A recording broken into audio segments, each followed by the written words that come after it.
Morning, you lovely, lovely people. Welcome back to the channel. And we're going to talk about walking into the lion's den. Walking into the lion's den. Walking into a hornet's nest. Which many of us do, don't we? And, when we come here, we don't come here just out of chance. Many of us don't come to the Philippines just out of chance, do we? We come here because normally a woman has brought us here. And it doesn't take long for some of us to realise that we've walked into a hornet's nest. Which I did 8.5 years ago when I first come here. I walked straight into the lion's den.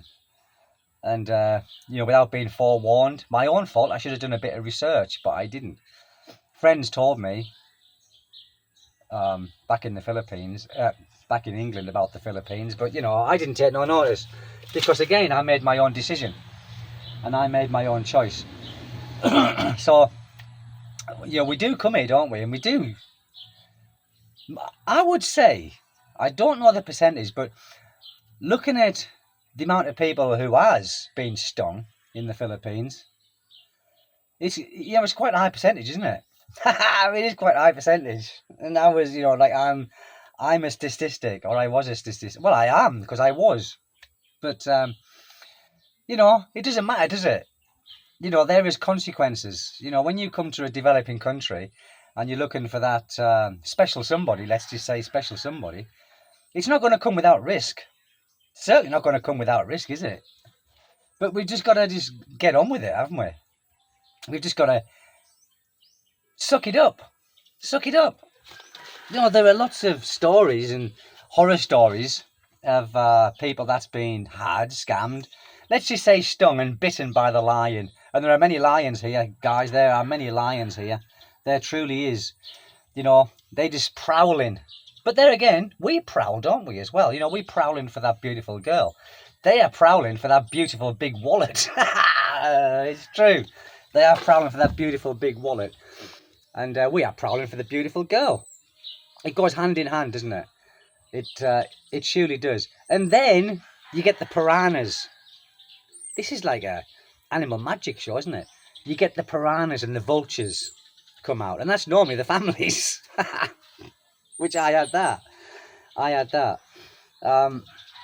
So you got the hornets and you got the lions, and we will never ever be the main lion here. Never, never, never. We will never be that, because also I've got to say this as well. You got to think. Competition here now is very high for us, for the whiteys, for the foreigners, because there are more and more younger foreigners coming to the Philippines now, more and more. My neighbour told me he's been coming here for 40 years, and he said when he first came to the Philippines, there was not many foreigners here, so the foreigners had the pick of the bunch. Back in them days, but now it's not the case. I think now it's not probably like it was. Now when I come here 8.5 years ago, there wasn't as many foreigners here in Dipolog where I am, but now there are quite a lot. I'm seeing them all the time. I'm seeing more and more new foreigners here all the time, and yes, some of them are old, but some of them are also young. Like sort of in their 30s and 40s. Now, we all know, and we do all know, if we're honest, me included, that when a young Filipina goes with an old, maybe not older, but old foreigner, it probably didn't start off as love, and it might never turn into love. It's purely because, and come on, guys, we've got to be honest here, even guys who are with an older Filipino and they think that it's purely because of love and passion and all of them things. It's probably not. It's probably not. So we've got to face the facts that we walk into this hornet's nest, the lion's den, whatever you want to call it, And we walk into it blindly because that thing called love that many of us have, it shrouds the reality of the real reason. Now, we all think our Filipina is different. Every one of us, we think, well, my Filipina's not like that.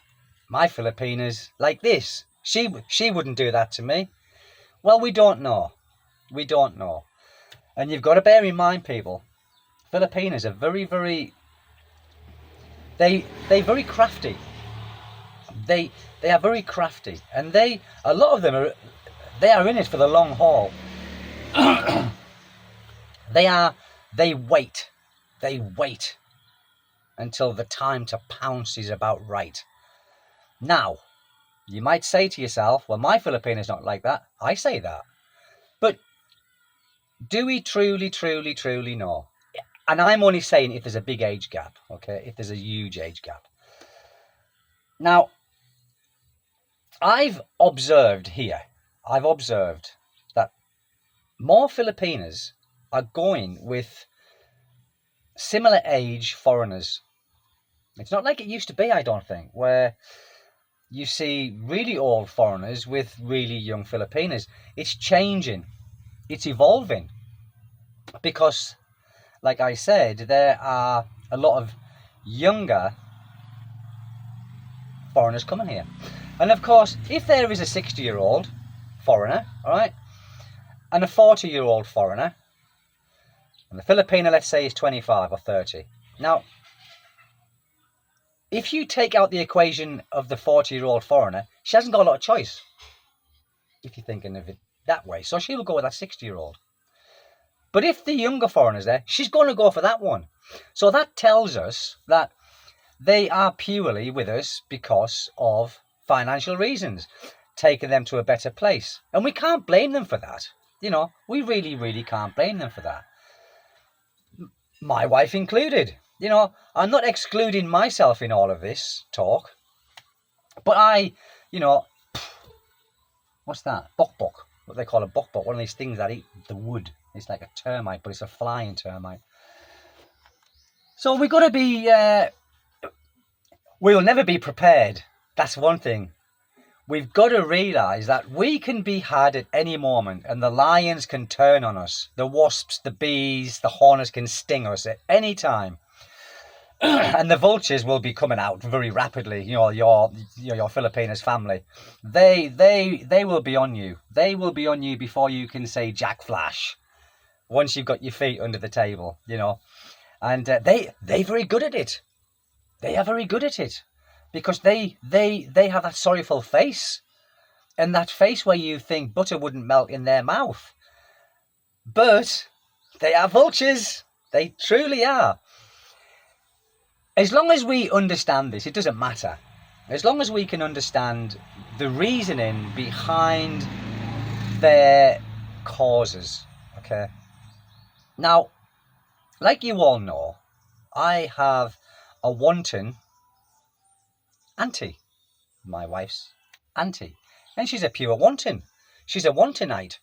She's always wanting this and wanting that.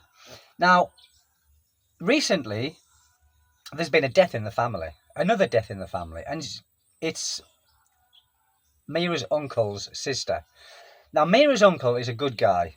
He really is. He's never asked me for a penny. He really hasn't. It's the auntie, but she does it like that. But whether the uncle's in it or not, I don't know. But he's a very quiet man. He's under the thumb. He's very under the thumb by his wife, the auntie. Now, his sister died early last week. And I thought, here we go. We'll be having some of this. The auntie asking for money. Which, as I said before, I don't mind in certain circumstances. But I was so surprised. There was no asking. There was no asking. Because I think she belonged to a church, the Panili Church. I've never heard of it till I come to the Philippines. And my wife belongs to that as well. There are so many different denominations here.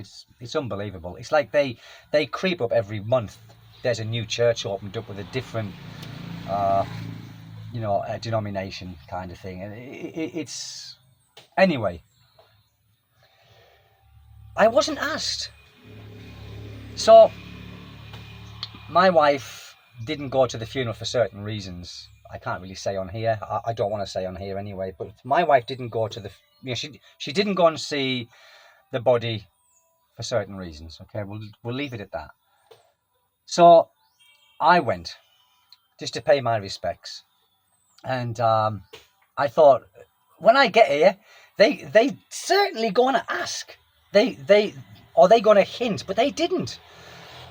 So I said to Mira's uncle, I said, "Everything okay? You financially okay for the funeral?" "Yes, Steve. We all right. We'll manage." And I thought, because they've never asked, so I left them a little bit. But I left them just a little bit so they could, I don't know, maybe put a bit of food on the table or something like that at the funeral. So I said this to Mira. I said, why haven't they asked for anything at the moment? And now is a time when I thought that they would. So Mira had found out through a cousin that the church had sponsored the funeral. So that's why. So maybe when they ask you for money, it's just my thinking, it's when they need the money for something. It could be something that you think that is not needed, like a washing machine, which she asked me before for a washing machine. I thought, oh, Jesus Christ, I wish I didn't go. So this time, they already had the money, so they didn't need to ask me. So I think when they do ask you, it's a needing thing where they can't ask anybody else, or maybe they owe other people money, so they can't ask those other people until they pay their debt back. When there's a foreigner involved, you're never going to get it back. It's a gift. It is a gift, and and the sooner you realise that, the better. So you've got to think to yourself, can you afford to give that gift? If you can afford to give the gift, then fair enough. But then can you afford to continually keep giving it? Because that's what it is. You will be continually keep giving it. If you do it once or twice, it's expected. So that's part of the culture, guys. But getting back to this nest of vipers that we unwillingly or unwittingly sometimes find ourselves in. There's no one to blame. You can't blame yourself, and you can't blame the Filipinos, because this is what many of them entice you to do. And if you've been enticed because of age, and you think there's a beautiful girl, 25, I'm like, whatever you are, you could be 60, 65, 70, it doesn't matter. But that big age gap. Then you've got to ask yourself, people, is this a real relationship? Is this a real relationship, or are they after me for my money? Well, come on, guys. It doesn't take it's not rocket science, is it? It's not brain surgery, is it? It's not a brain surgeon having to work this out for himself. Come on, it's probably financial gains for the Filipino. But if you're happy with that, it doesn't matter. It's a beautiful place. Not paradise, but it can be a beautiful place. So just enjoy the ride. And if you get stung, just put a plaster on it. If you get bitten, put a plaster on that as well. It is what it is. It is what it is here. You come here for that woman, because many of us come here, we've been on a dating site. Bearing in mind, when you're on a dating site, they're probably talking to 10, 15, 20 men as well at the same time. Maybe not all of them, but some of them will be. And like I said before, the way to find out is to make a different profile up, make out you're somebody else, different picture, and see if they talk to you just the same as what they are talking. So that's an easy way to find out. So we know, many of us know the reason. Now, the city girls are much more cleverer. They are much more devious, I would say. The province girls are becoming more clever, because many of the province girls move into the city for work, because their families say, you've got to support us, get out to the city, go and earn us some money to send it back to your poor family. So that's what they do. And of course, when they move to the city, they meet friends, and the friends who might have lived in the city, or friends who've been in the city for a long time, and they know how to scam. They know how to pull on the heartstrings or the financial strings of a foreigner.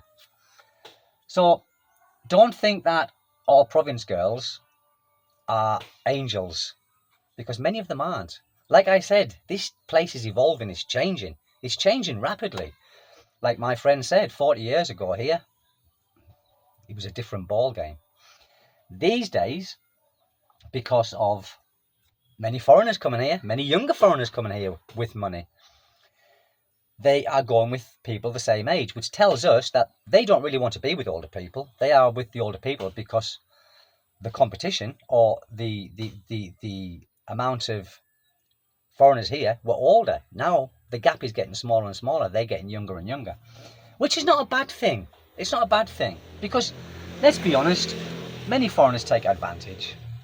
Just as much as they take advantage of us, we take advantage of them. Of course we do. And people who say, oh, well, it's always the Filipinos' fault. Well, we know what we're walking into when we walk into it after we've been here for a while and we see how things work. Like me, when I was scammed, God almighty, it was my fault. I was green. I walked into it. I walked into the lion's den and I got bitten quite badly. But I put a plaster on it, put a bit of antiseptic on it and walked off. Started again. Stayed on my own for a while. Brilliant. And then I got with my wife, Mira, and we've been together for 7 years now. Might be a little bit over that.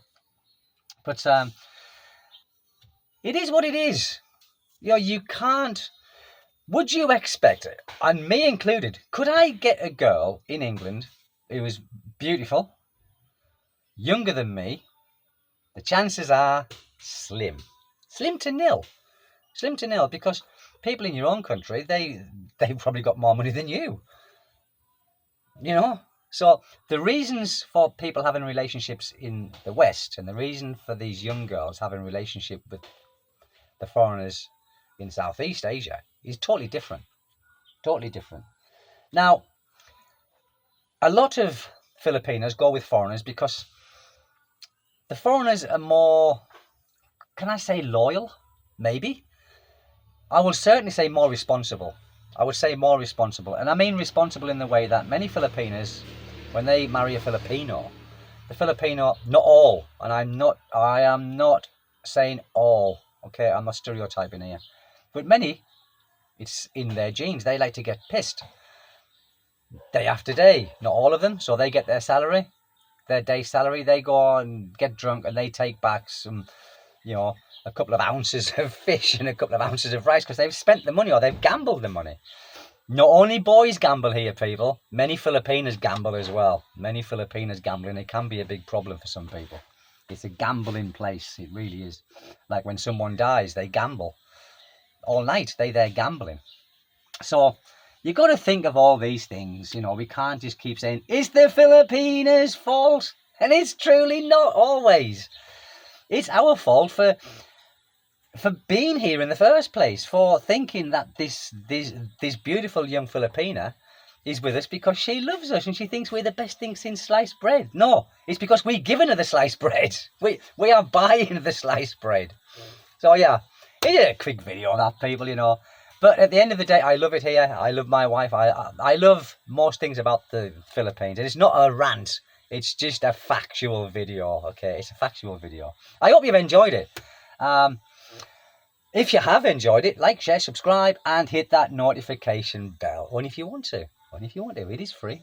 And take good care and see you tomorrow, maybe, or the day after. The day after, perhaps. Take good care, people. God bless you all. Bye-bye.